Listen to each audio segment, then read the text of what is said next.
So hello guys, welcome back to the new video of Tech Yoga. In this video, I will guide you with how you can stop automatic updates on Windows 11. So first of all, click on the start icon on the taskbar. Now here click on settings. This will open settings. Here click on Windows Update. Now next to pause updates, click on this drop down menu. And now you can select time period. For example, pause for 1 week, pause for 2 weeks, pause for 3 weeks, pause for 4 weeks, and pause for 5 weeks. So let's select pause for 5 weeks. And once you do this, this will pause updates for 5 weeks.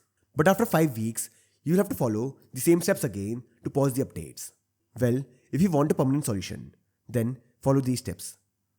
Click on the start icon on the taskbar. Search for services.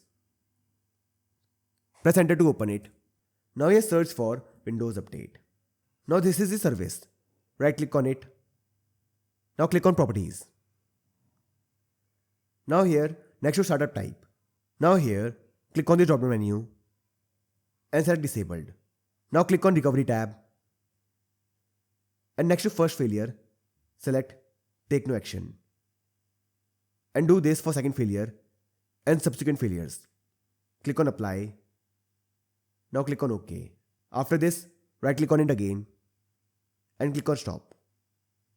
And this will stop the service. And once you do this, this will permanently stop automatic updates on Windows 11. So I hope you find this video useful. And if you do, then don't forget to like this video and subscribe my channel.